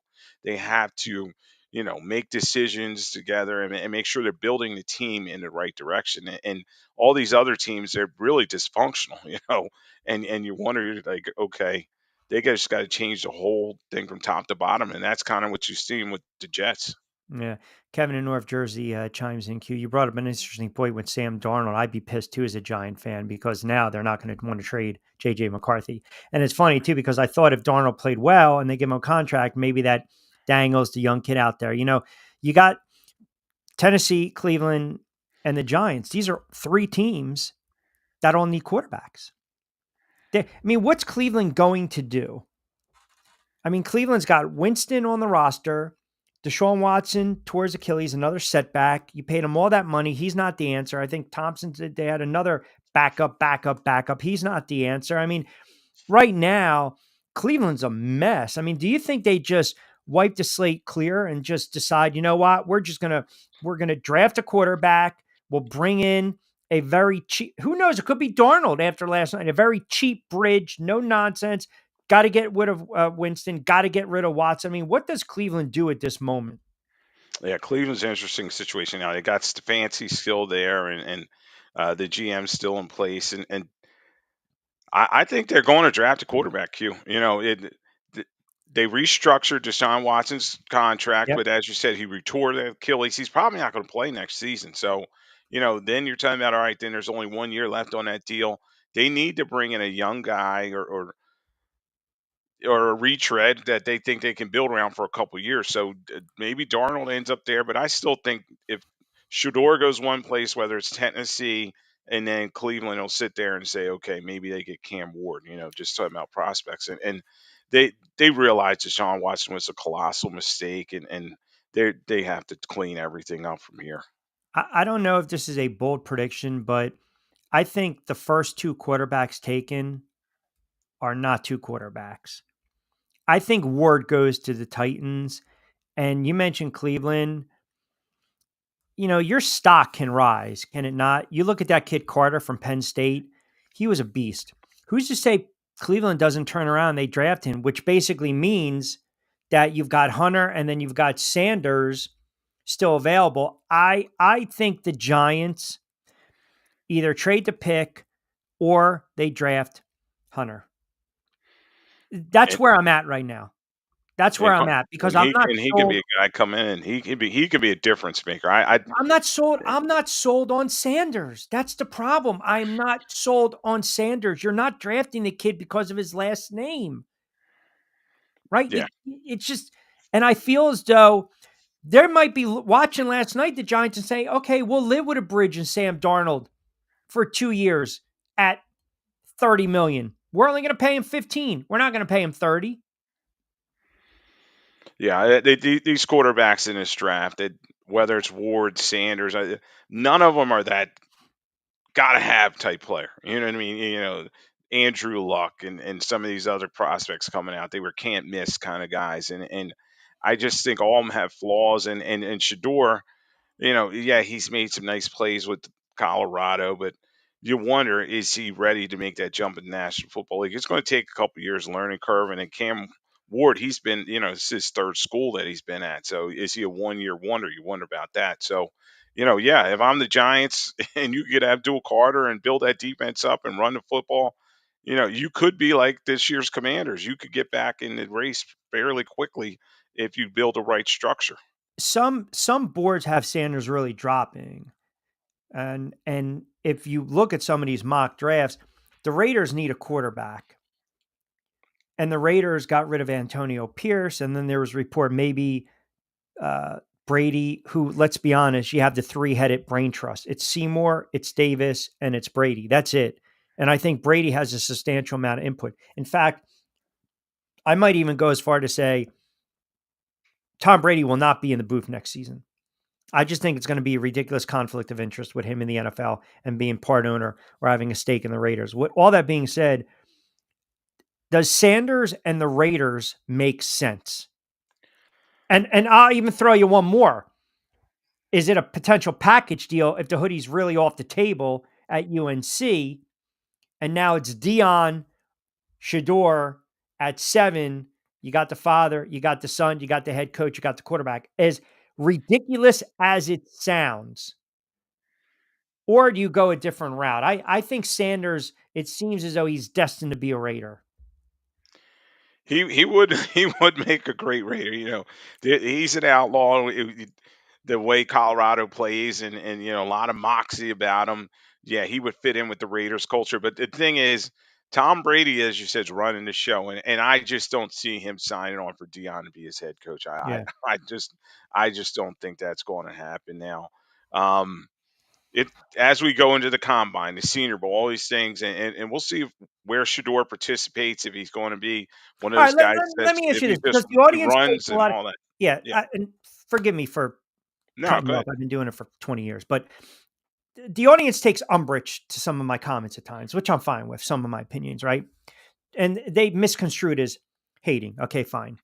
So, case in point, no, I don't need to be drug tested. I got my coffee here. People watch highlights, man. And I'm calling out some of the listeners and fans, because sometimes they just watch highlights and they think they know what the hell they're talking about. If you really believe Sanders or Ward are going to burst on the scene and be all pros on Sunday, by all means, believe in your convictions and draft them.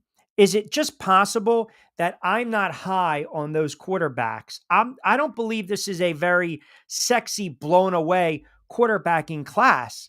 That's my point. And I also understand need and want are two different things. And sometimes you have to think long term, right? Again, not apples and oranges. I'm not comparing a pro quarterback. And by the way, at this moment, Darnold has a pro career. Sanders hasn't. That's number one. He's played on friggin' Sundays. Sanders has played on Saturdays, right? So let's not put him in Canton just yet. I think he's overhyped. I really do. And I think a lot of it has to do with he's a very good player. But I also think your last name Sanders, your father's the head coach, you're in the spotlight. Sometimes there's a marketing, there's a branding, there's a throw it in your face. Fox has to do these games, and here are all the highlights. And then what happens when he ran up against a good defense? He didn't do shit. So, let's pump the brakes on how great we think some of these guys are going to be. That's all my point. So I ask you, you've covered the league, you've covered college football for 20 something odd years. Between these quarterbacks coming out, is Ward better than Sanders? Is Sanders better than Ward? Who's the most pro ready? And I'll take your opinion and I'll leave it at that. Yeah, I talked to some people, and some of them are saying that Cam Ward is more pro ready. He's been a lot more systems, and the offenses he runs are more pro esque. And you just wonder about Shador, and is he going to be adapt to the game? And we talk about, you were just talking about the leap there, coming from college to the pros. It's so different. So yeah, Sam Darnold won 14 games in the National Football League. That's saying a lot, and he was a very high draft pick when he came out, and it took him a couple years, and maybe he's going on the route of a Kurt Warner. He's a reclamation project that's done well, and these bonus babies coming out of college more than most fail. Jaden Daniels is kind of the anomaly, and Bo Nix as well. They're coming out, they're ready, they're playing well, and they led their teams to playoffs. It just doesn't happen that often.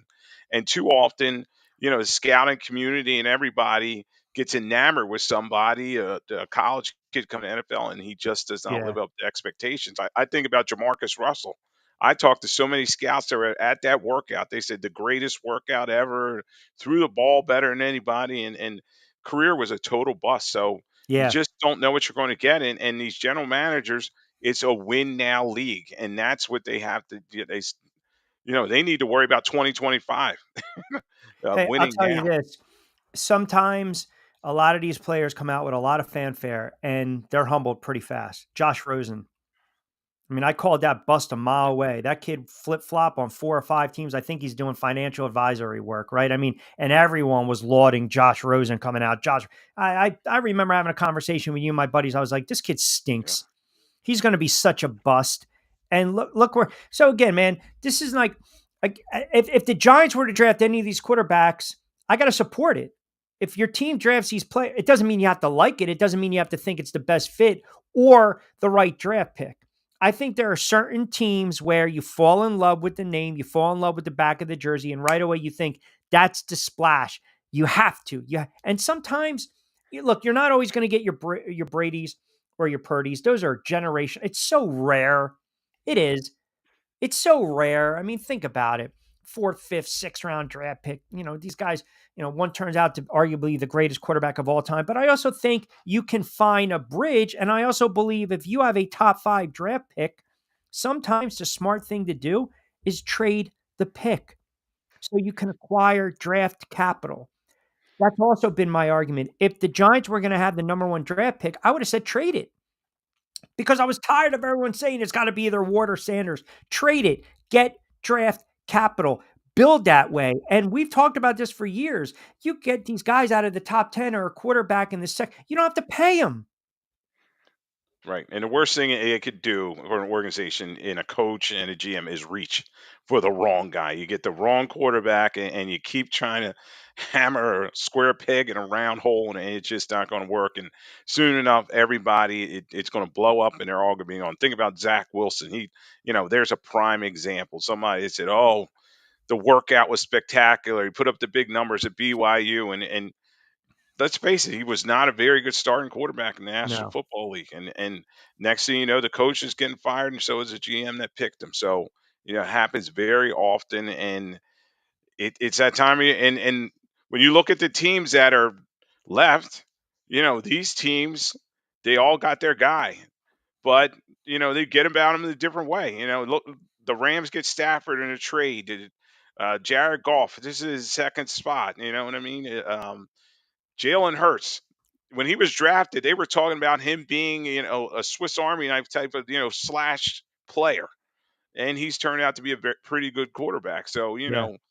you got to have the quarterback. You got to make that right decision. And if the scouting department and GM think it's a reach with Shador Sanders, we'll just use him as an example, that they should not take him, but somebody's going to take him and think they can make him into the next, Mahomes, but more than likely it's not going to happen. Yeah. And listen, I've been wrong on a lot of these quarterbacks. You know that, right? And some I've hit on. And I'll tell you the one I was grossly wrong on. I remember having arguments with people when Trubisky was coming out. And all I said was, if you believe in the pick, I can't get on you. If you really believe in your convictions, and it turned out it didn't pan out for him, right? But then there were also other quarterbacks where, and Jalen Hurts, you mentioned Jalen Hurts. When he was drafted, all I heard were angry. Why would you draft? You have a quarterback. You have a franchise quarterback in Carson Wentz. Carson Wentz now, again, is Ginger Jesus is out there as a backup. He's a journeyman quarterback. I heard someone say, oh, that's a good bridge next year for the Giants or the Jets. Have you watched him even when he was out there for a half? He can't play anymore. He can't. Yeah, everybody wants instant reaction, instant results. You and I talked after the draft, and they Yeah. want to give grades and everything. Yep. I always remember one of the guys I was like, oh, Vince Young, he's going to be, and I watched him in a Rose Bowl win a national championship, and he was not ready for National Football League. He didn't put in the work, and he just never progressed. And there's just so many examples of these quarterbacks that just can't come into NFL because the game is just so different. And a lot of them been coddled since high school, since college. They're 5-star guys, and in the pros, everybody's a 5-star, and you got And to you put also in have to work. wonder how they're going to react, right? Because young players that have had a lot of success coming in as rookies, there's the growth pains. We talk about the maturation process year 1 and 2, but you also have to see how they react when they lose. And now with the, just social media being magnified, and you go on IG or X after a loss and you have these comments. And I'm not saying those Ward and/or Sanders. It seems every friggin' player. I mean, hell, people are getting on Neighbors because he was supporting Daniels. I mean, all right. It's not the end of the world. You're out of the playoffs. You didn't make the playoffs. The Giants stink. So you wanted to go see your buddy play. Not the end of the world, right? But there's also a situation where if you're a young quarterback and you're struggling and then you're getting blasted and you're going back and forth, the optics are always bad, man. And you're making a lot of money. You have an opportunity to make an obscene amount of money. So, for Jalen Hurts, who's boring, but his name's always out of print, his name's out of ink. Like, sometimes boring is better at times. And if my team respectively decides to draft one of these quarterbacks, I'll support it. Pardon me. I don't have to like the draft pick. There have been a lot of draft picks by the Giants over the years that I wholeheartedly disagreed with. I mean, you remember you and I were arguing when they drafted Saquon. I'm like, what are you doing? You don't take a running back top 5. And then they turn around, they drafted Daniel Jones at 6. And I'm like, what are you doing? You don't draft a guy who had a cup of coffee in college at 6. I mean, you're talking about a reach and a reach and a reach. And obviously, they didn't trade Saquon when they should have got value. They overpaid Daniel Jones. Saquon's breaking records, and Daniel Jones is a backup in Minnesota. Yeah. Right? And Joe Shane, that's why he's worried. He may be looking at the wanted ads, but Mara thinks he's still got it. They should have got rid of the GM. They should have I got rid don't of them think both. I think he didn't just don't want to make a change. Q. I think he's just like, Got rid of them he's both. kind of got his heels dug in. Is that was his guy, the head coach and the GM. And the Giants, you just wonder what's going to do. And this is a key moment. And are they going to be able to save their jobs and recreate their history? Because they've been very downtrodden for quite a while, just like some of those other teams that I talked about. And they got to change their overall culture to go move up. And you look at what Washington did; they changed everything, and it was the owner. The owner was the problem. They got rid of him, changed everything, in terms of the staff of the team, the coaches, and even a lot of the players. And now they're in the next round of playoffs. Yeah, here's the issue though. If you're an owner and you come out right away and you give the GM and the head coach the vote of confidence and saying they're going to return, okay, I need a little more. Is it a 2-year contract? Or when the Giants are 2-8 next year at week 10 or a bye week, you're going to come on and we're going to have the conversation. Why are these guys still have a job? Like, you're dead man walking. That's the problem I have. So when we look at like the Raiders decided this whole narrative, players play for the coach, that's BS. I think the domino started to drop when Mike Rabel interviewed with the Jets. And you use that as leverage. Then all of a sudden, the Patriots see that, we got to make a decision. The Raiders see that, we got to make a decision. Why? Because they're thinking ahead. They're thinking, here's a better deal. Here's a better opportunity. Let's throw cash at him. Let's throw the book at him. He's a carte blanche. Here we go. It was pretty much a wink, wink. He was going to go to New England once they fired Mayo. But now the Raiders turn around, they get rid of Antonio Pierce. Dallas turns around, they get rid of Mike McCarthy, right? Jacksonville, we knew Doug Peterson was out. I mean, do you want to play for an owner that goes on a Zoom call with the GM right there and basically tells the GM that if a head coach comes in and doesn't align with the GM might not have a job? So let's just get rid of Jacksonville. You mentioned New Orleans, and the way they retain head coaches and their coaching staff. All right, they also don't have a quarterback. So let's get rid of them. Then you got the Jets and Woody Johnson and his kids running the show, and Aaron Rodgers wanting to maybe come back and play, and he wants to bring in his own guys once again, his own players, his teammates. Doesn't matter. Get rid of them. That leaves what left? The Raiders, which are already a dysfunctional franchise, and the Dallas Cowboys, where Jerry Jones is the decision maker at the end of the day. And I don't know, even though there's 32 of these jobs, I don't know there's enough money to be thrown at me where every time there's a loss, name one other GM in the National Football League, or maybe all of sports, that speaks to the media after games. No one, no one, and he's the show. He is the show. He has to have his radio show, and it's going to be up to Stephen Jones or whoever to take the team from him. But I just don't see it happening, Q. And all these franchises dysfunction everywhere. There's you do the plus minus chart, and they have lots of minuses for a lot of these teams, and you wonder, are they going to be stuck in this purgatory for a while? With double digit losses and just their culture just being a losing one. Yeah. I got a comment from Trash Talking Patty. Do you consider Trevor Lawrence in the group of quarterbacks that can't perform in the pros like they did in college? Trevor Lawrence, they threw a lot of money at him, man. Yeah, that's a good one. I've watched him ever since high school, 7-on-7s type of thing, and then Clemson. He was always the guy, and I still think he can play.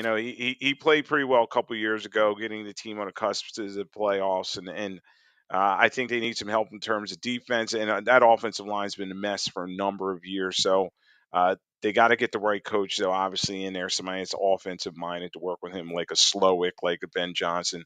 We'll see who's going to take that job, but yeah, I still think Lawrence can be a reclamation act. If the Lions were to have this deep run and get to the Super Bowl, I mean, obviously, you look at their coordinators respectively, Aaron Glenn and Ben Johnson, right? They're the hot names, right? The sexy names right now. I mean, one's done a hell of a job defensively, and one's done a hell of a job from an offensive standpoint, because you look at the weapons, and they're a team that they can go up and down the field. Sometimes that's not the best thing, and I say it like this, and I know Dan Campbell wants to see his guys do well, but if they were to win it all, if they were to win the Super Bowl, you would think, all right, let's try to run it back. Well, that's not necessarily the case, because coordinators usually get the first run of the mill. Spags with the Giants, right? Come up with the game plan. Now all of a sudden he's a hot name going forward years ago. I guess the question is, sometimes when you win, it's almost like you're also losing in the end, because eventually you're going to lose these guys. You want the best for them, but you also have to say, look, man, if a head coaching opportunity comes along, take it. And then you kind of see, was it the coordinators or was it the head coach?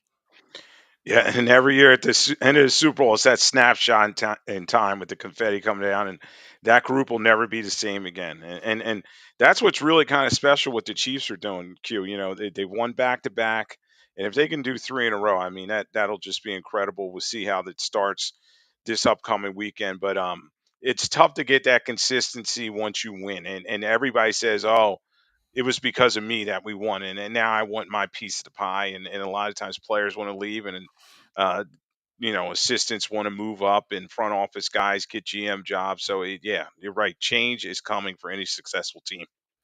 You mentioned Kansas City, and I know how tough the AFC is, right? I mean, you Baltimore, you've got Buffalo. It's a tough road ahead for Kansas City. If they were to, I think getting back to the Super Bowl in its own right is just ridiculous in this day of free agency and trades, and just the way the cap has worked in the NFL. If they win a third straight Super Bowl, do we? And I know they have to get there first, and this will be a conversation, a topic for another day, because I know you guys will just explode and smoke will come off my Mac. But I'll go with the head coach first. Does Andy Reid retire? No, I think Andy Reid likes he's having fun what he's doing, and Patrick Holmes, what do you say, 30 now? So he's going to be around a long time, and I think Reid would like to have John Shula's record. So no, I don't think he doesn't retire. So let me see right now. All time. So Belichick was what? How many away was he? I think Belichick. he's like 12. No, I think no. 14. Shula won 328. I think the hoodie was like 20 something away. Okay. Okay. That's right.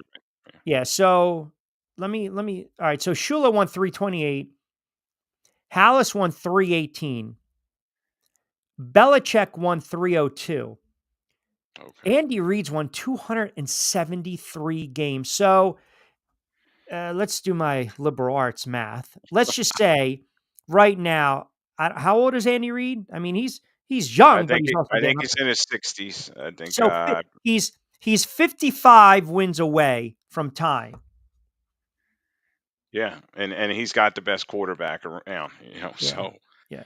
I think he's having fun doing it, and his family's older now, and why not keep going if he can, as long as Mahomes wants to, they have a good relationship. You talk about that coach quarterback relationship, and it's going to be interesting though. Like Kelsey, I anticipate him not being around the next couple of years. Maybe he'll retire if they win it, and they're going to have to put pieces around Mahomes as a lot of these guys age out, and then as you talked about, you know, guys leave. They want to go to greener pastures, and then there's It's a lot of injuries. wins, man. I mean, 55 over 5 years, 11 wins.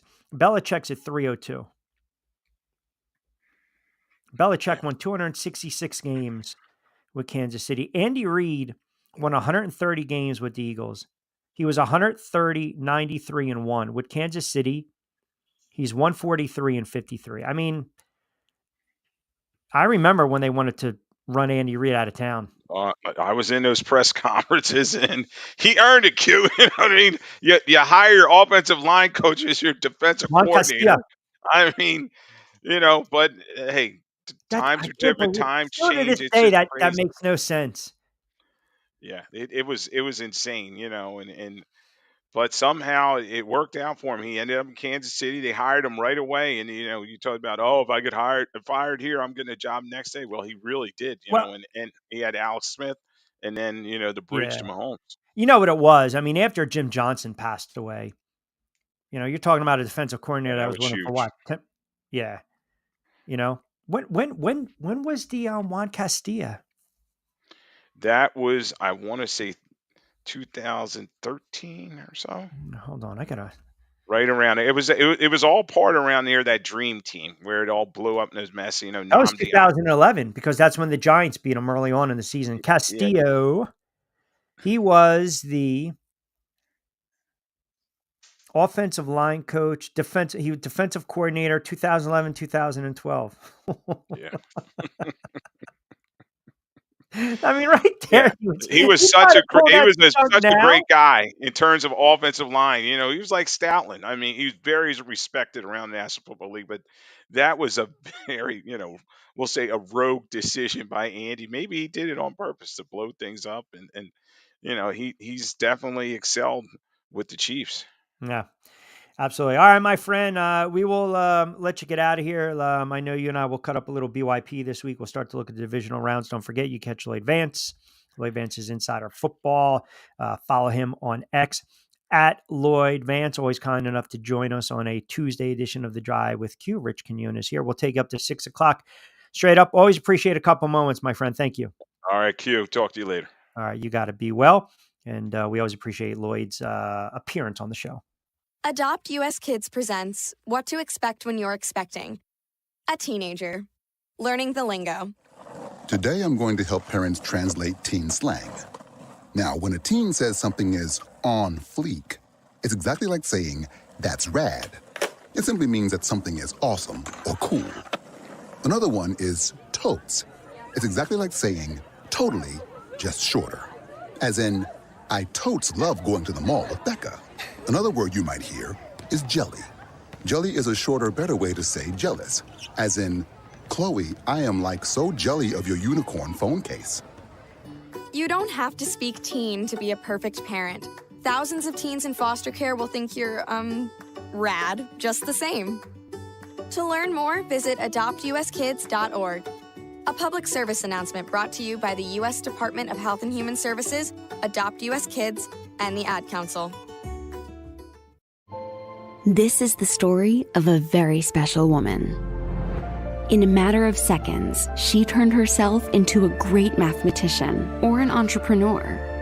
Her knowledge was limitless and still is. She could also make monsters disappear, especially those that lurked in the shadows under the bed. Once, this woman put back together a teenage girl's broken heart, which had been shattered in 1,000 pieces, just by giving her a bear hug. She masqueraded as a regular person at work, but as a superhero at home. Everyone knows her as Gabriella. I still call her Mom. Your hero needs you now, and AARP is here to help. Find the care guides you need to help, complete with tips and resources at aarp.org/caregiving. A public service announcement brought to you by AARP and the Ad Council. Download the Sports Radio 102.9 FM The Game app and tell your friends that Florida has a new leader in digital sports radio. All right, 5:45. About 15 to play with. Appreciate Lloyd Vance hopping on board a Tuesday edition of The Drive. Rich Quinones here. We'll take you up to 6. 727-858-6650. That'll get you involved in the conversation. See what you guys have to say out there. Motown Mitch chiming in. Appreciate that. Mahomes has not been the best all season. Been mid at best. Yeah, Mahomes has not had a really good season. I mean, by Mahomes' standpoint, he just hasn't. He has not played that level, right? We always talk about that all pro, all world, right? All world kind of uh, what do we put him in the Mount Rushmore? Right? We always talk about that. But I think ultimately he's allowed to have a down season, right? He's allowed. Mahomes is a quarterback, and you guys have pointed out. We look at Kansas City. We know they're not. I look at Kansas City this year, and yeah, they had a ridiculous season. They had a ridiculous season. They really played well, but they're not a juggernaut. They're not. They're not a juggernaut team this year. I understand the record. I also think that they're beatable. They're beatable. We know the NFL is a watered down product. I think it's fascinating that they won as many games as they have. I think it's ridiculous. You go 15-2, that's unbelievable. But they also had some games where you can really make the case they should have lost. They could have lost to Denver, blocked field goal. They could have lost to Tampa Bay, late turnovers. They could have lost to the Raiders twice. I mean, it's not like they were blowing out teams. They had the loss to the Bills. They beat the Panthers by 3. They beat the Raiders by 2. They beat the Chargers by 2. They beat the Browns by 13. Now, as you guys mentioned, it's just because when it's all said and done, that's just how good they are. That's just how good they are. But they're not a team that I think, I don't look at the Chiefs this season and I'm like, yeah, this is the, 2007 Pats, or this is the 1999 Rams or 2000 Ravens. I think they're beatable. I do. I think they are beatable. And again, I think it's a situation where, you can pick them off at the right time. Look at that. Vince is obsessed with Darnold. Chiefs aren't a juggernaut as back-to-back champs, but Darnold is good because he won 14 games, not the team. Well, here's the thing. Do we not equate wins with the quarterback? I'll tell you what. You know what's going to be really friggin' funny? The Pittsburgh Steelers do not have a quarterback under contract. So because Vince is such a diehard Steelers fan, I want Vince to have the best possible option out there in free agency. So when Pittsburgh and Tomlin signs Darnold to a 4-year deal worth $120, please make sure you come on the air. You call in, you text in. Look, wins and losses, we tag them to the quarterback, whether we think it's fair or not. We tag them to the quarterback. We tag them to the quarterback. And Trey Lance might have an opportunity to go latch on another team, by the way. And I think that's a kid, Trey Lance. I think that Trey Lance can be that reclamation project. Same thing with Justin Fields. You got to give these guys time and reps. And that's what they're missing. Opportunities. We want to bench them. We want to sit them. We want to give up on them. Everyone wanted to give up on Bryce Young. Bryce Young seems to have figured it out. The game is starting to slow down again for Bryce Young. There's no way you would root for the Eagles if that happened. No way. No. Absolutely not. You are a diehard Steelers fan, and I respect your fandom. Absolutely. 727-858-6650. Tom in Summers Point chiming in. Q is a pretty interesting point that you brought up about Jalen Hurts. The numbers don't have to be gaudy. The stats don't have to be sexy. He just wins. I'm not sure what the national media's obsession with Jalen Hurts. I don't have a problem with him. He doesn't say anything that I really think blows anyone away. He doesn't give a little. He doesn't really sprout out. He's a team player. And as you alluded to, the guy just wins. He's a franchise quarterback. I think Jalen Hurts is misunderstood. I really do. I think and by the way, we're talking about these quarterbacks in the playoffs and the pressure. We thought Darnold last night, the pressure, trying to bank in and make some money. How about Josh Allen? How about Lamar Jackson? I told you guys, I refuse to make this a Lamar versus Josh Allen week. I'm going to sit back and just flat out enjoy that game. Two quarterbacks right now at the top of their game. And thank God that game is on Sunday because I've got the fights on Saturday night in Philadelphia. So I'll have to have an eye on the Lions and the Commanders and the Texans and the Chiefs. But there's pressure on Jared Goff. There's pressure on Jalen Hurts. There's pressure on Josh Allen, and there's pressure on Lamar Jackson. Patrick Mahomes doesn't have pressure. It's look, when you've had this level of success and you're winning MVPs and you're winning Super Bowls and you're going back to back, now it's almost like routine. It's like, all right, we'll see you. We'll see you in the AFC Championship game. Because the Kansas City Chiefs, 15-2, right? A lot of wins, not blowing anyone out. Come playoff time in Kansas City at home, you got to go on the road. That's when we see the magician that is Patrick Mahomes. That's when, okay, enough playing. Forget about the boys. It's time to be a man. Put your big boy pants on. And that's what Kansas City does.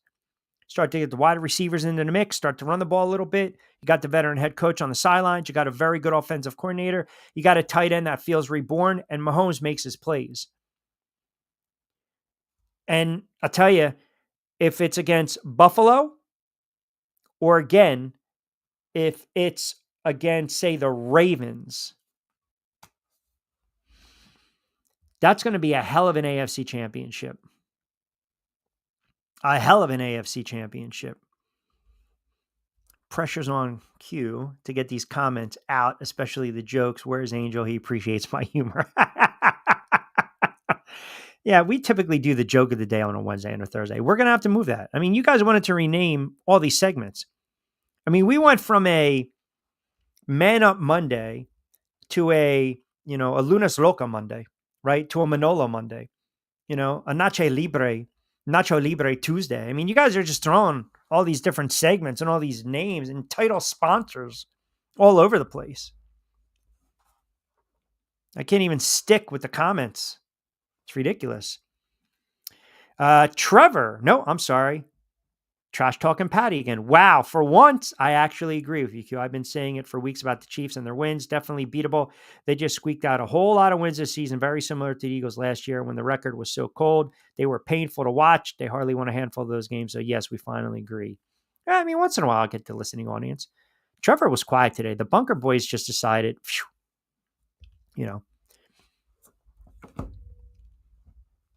it's funny because Angel's doing his thing today. Angel's catching up on things. He's doing his thing, but yet Angel's chiming in. So now Angel's texting me saying, thank you, Madman, because obviously the commenters, again, where's Angel? He appreciates my humor. Those squeaked out wins are not a fluke. There's a lot of shaky nerves in the bunker.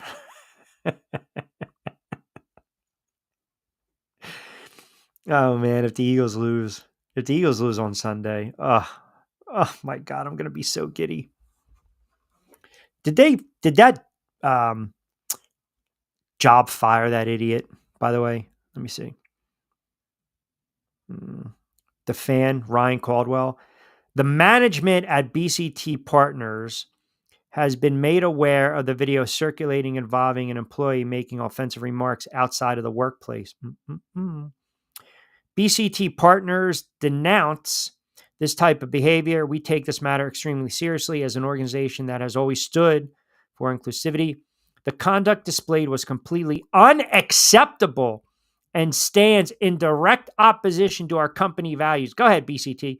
We have already begun a full investigation as an internal personal matter to determine what actions will be taken. We sincerely apologize to everyone affected by this behavior and remain committed to fostering a culture of respect for all. This jerk-off should get fired. So this is the Eagles fan that was berating the Packers fan, and the kid sitting there recording it, right? Chess and checkers. I don't know if we would have had the restraint. I mean, you felt like you wanted to just knock this guy's teeth in, and his fiance's just taking the ammo, taking the shrapnel, taking the bullets. I mean, it's ridiculous. Unbelievable. Absolutely unbelievable. I will not hat tip anyone, by the way, but I'll say this. They did do a good job. You want me to say his name, But the Eagles did do a good job of finding who this friggin' clown is. And, good job, because you're supposed to go to a sporting event and have fun. You really are. I mean, after a while, you stop going because you got a bunch of jackasses. And this guy is married with a daughter. Now, if he speaks that way to a woman at a football game, imagine what the hell he's saying to his wife and his kid at home. Seriously, think about that for a moment. That's a disgrace. And now, because everyone has one of these, everything's captured. Everything is captured on video. Everything. All right. You know what? We will hat tip the man that loves the camera, Big Dom. We will hat tip him for stepping in and, as the man says so eloquently, doing his due diligence and finding out who this clown is. Yeah, and the Eagles should have. The Eagles should have banned him for life, and his job should fire him, because that's a bad look. You're representing, even when you're outside of the workplace, you still have ties to your employer. That's all. Right? Seriously. He does. He is married. He does. He does have a wife and kid at home. He does. He absolutely does. I read the report. I saw the bio. Yes. Yes, 100%. So once again, before you guys get on me, we fact checked. Unlike, the 4th and 26, we fact check. So point being is, you can't talk to somebody like that. You can't. You know what? You might be right. You might be right. Big Don made sure he was at the coach's handshake on Sunday. Never met a camera he didn't like. All right, we got to start wrapping it up on a Tuesday. Good stuff from Lloyd Vance, and you guys chime in. And also, first-time listeners, we appreciate that engagement. You guys can follow us, like, comment, subscribe to the YouTube channel, Rich Q on Q. Do not forget. Trevor wants last word on this one. That would not be tolerated in the bunker. See, I feel as though the bunker boys have a semblance of disrespect, because we've seen them come on the show with some of their comments and how they've kind of fired off at me, and how you've also kind of fired off at some of the loyal, faithful listeners. And as I say this all the time to the bunker boys, there are those in this world that run, well, I don't want to say the fire because of the wildfires. I don't want to say that. Let's just say they run towards the chaos. There are those that run towards the chaos, right? And there are others that run away from the chaos.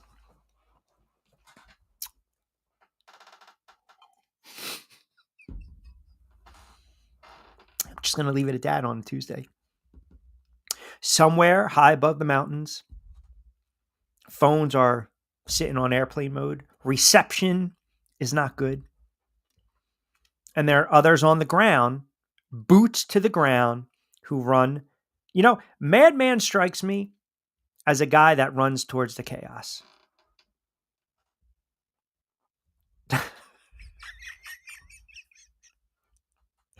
Towards the chaos. Some don't. That's all.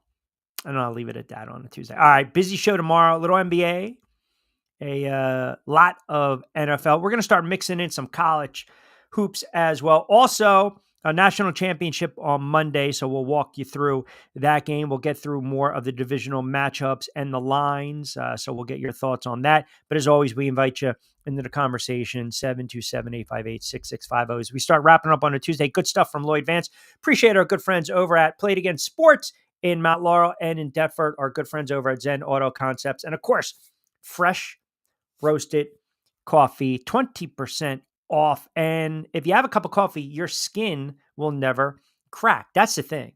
You have to have good coffee while you're debating and you're talking. Exactly. Vince knows exactly how we're doing it. Exactly, Vince. That's exactly how we do it as we sign off on this Tuesday. Have a wonderful Sports Tuesday. Angel Martinez, he was not behind the glass. We don't know where the incredible Shrinking Hermano is. Perhaps he will join me on a Wednesday. Busy show tomorrow. Don't forget to download the app, SR 1029 FM, the game. Keep it locked and loaded. Have a good sports night. Thanks for tuning in to The Drive with Q. As always, I'm Rich Quinones. And as you guys alluded to, be safe, be sound. Hasta luego mañana. And hasta luego buen día.